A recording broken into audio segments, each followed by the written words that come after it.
Hello again, everyone, and thanks for joining us as we tape another segment of Chicago Lawyer Magazine's Inside Out, an exploration of different aspects of the law from the unique perspective of our husband and wife team. He is David Susler. He's Associate General Counsel at National Material LP. She is Tina Martini, a partner at DLA Piper here in Chicago. I'm Andy Shaw, your host, also President and CEO of the Better Government Association. The topic this month, wearing different hats, which I guess means assuming different roles during your legal career. Let me ask you, is it important, and if so, why, to evolve into various roles throughout your career? You both have the perspective of a number of years and different topics or different assignments along the way. How important is it to wear different hats? I think it's extremely important. When I first started practicing, obviously all I really focused on was mastering the law, mastering how to communicate with clients. Then I evolved into more of a leadership role with managing client teams and leadership roles both within and outside the firm. And I think it isn't just a matter of sort of self-development and being able to round out your skill set, but I also think there are certain elements that these experiences bring to the fore, that you understand aspects of the client's business that in a way that you just wouldn't otherwise by sitting at your desk and practicing law, by putting yourself on the front line of different types of experiences. Yeah, I would agree. And I think by taking on different roles, you gain greater experiences in different aspects of the law and different aspects of life and different aspects of the business world. You become a more well-rounded person, which in turn I think makes you a better, stronger lawyer. So just specifically, give us a couple examples of different hats you've worn over the course of your career, hats that are significantly different from one another. Sure. Well, I always like I started out in the column, I started out my legal career as a first-year associate, which I think is important that everyone remembers because all lawyers start out there.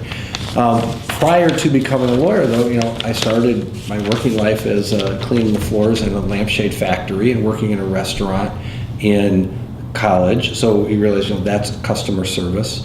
I've been outside counsel, I've been in-house counsel at different types of companies, and very differently, I've volunteered on a number of different types of not-for-profit boards, from homeless services to bar associations. And on those boards have held various leadership positions.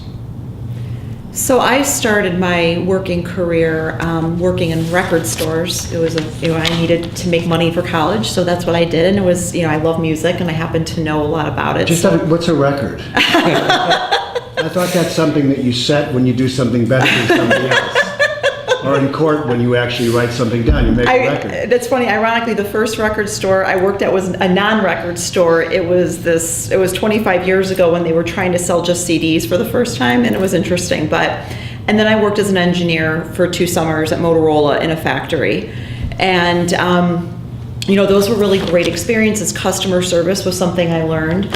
As well as learning how to work with teams of people in a factory, many of whom were significantly older than me, and having to sort of give them guidance on what to do. So that was a great experience. And then I worked at a couple of places, like I worked in-house in a law department, and I worked for a law firm during law school, and then I've been at this firm for 20 years. And, have worn various leadership hats here in hiring, with the Women's Initiative here, our diversity initiative, practice group leadership, sitting on the executive committee. So all of those experiences have enabled me to see different problems, issues from different people's perspectives, which if you're not living that perspective, at least for a little bit of time, it's really hard for you to empathize with people who are in those situations. So if you purposely put yourself in those situations to get a glimpse of that, I think you're able to be a better lawyer and a better business person and just a better person. What would you say to younger lawyers who may be watching, may have read the column, may just be wondering, how should they pursue new opportunities? How should they trade the old hat for the new one, as it were?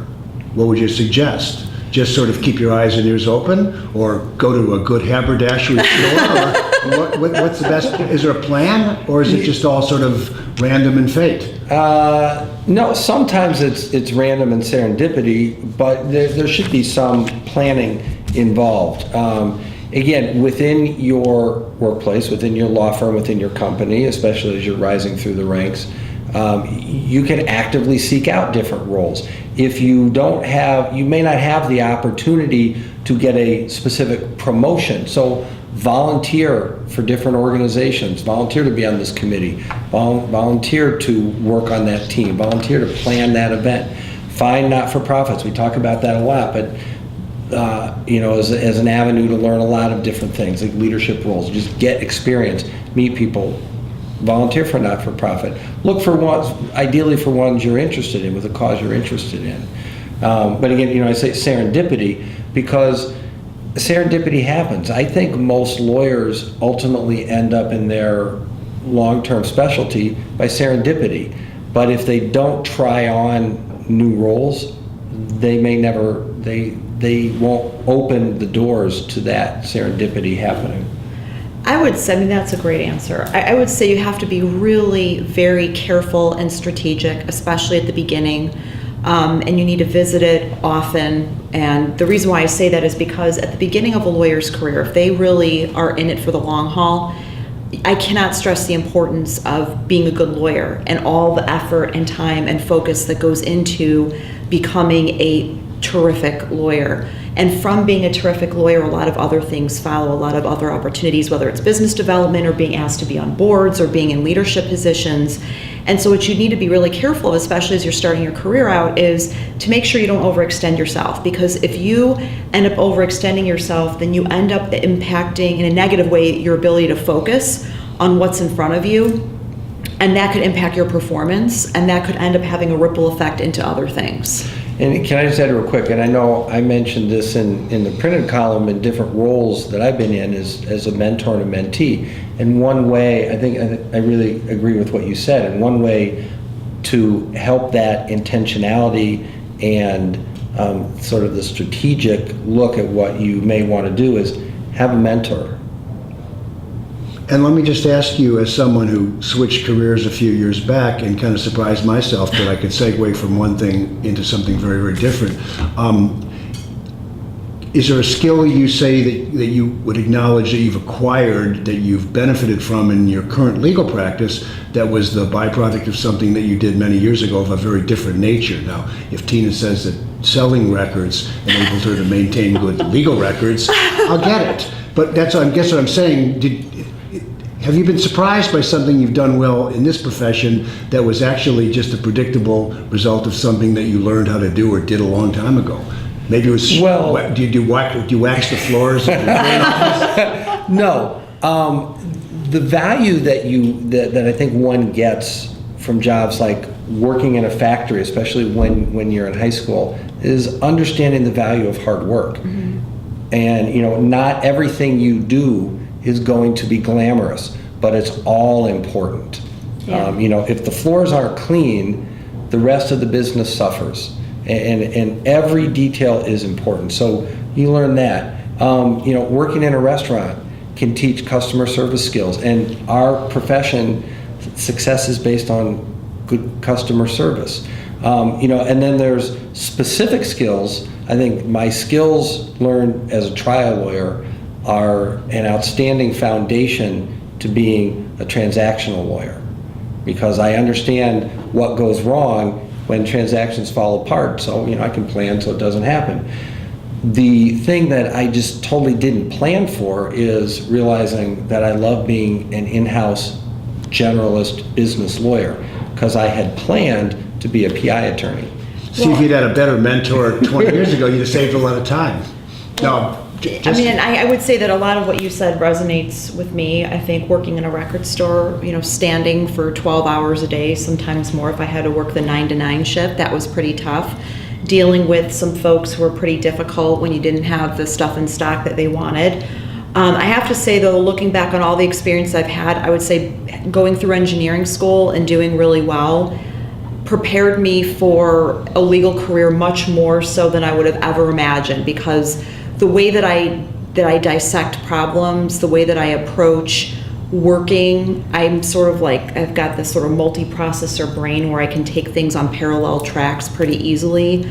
I learned a lot of project management skills. Kind of like bass and treble on a record. Yeah, exactly. So very funny. But no, I mean, I just learned how to think in a way that a lot of other people, even though law teaches you how to think in a certain way, the engineering really, I think, helped prepare me for life and for law much better than anything else I could have done. Yeah, and I would just say, I think the point that sticks with me is if you learn the value of hard work at menial jobs, you're going to be very successful when you apply it to better jobs. And when you do a number of those menial jobs, you become infinitely more thankful that you don't have one of those long term and you appreciate your education and everything else. I was a garbage man one summer, worked in a steel factory, delivered shoes, delivered pizzas, worked in an employment agency. Let me just say that the news business and the nonprofit watchdog work is a lot more rewarding, but the work ethic applies all places. So I get the final word. How about that? One time, isn't that fair? David Susler, Tina Martini. This has been Inside Out for Chicago Lawyer Magazine. I'm Andy Shaw. Thanks for tuning in, and we'll see you next month. Have a nice day.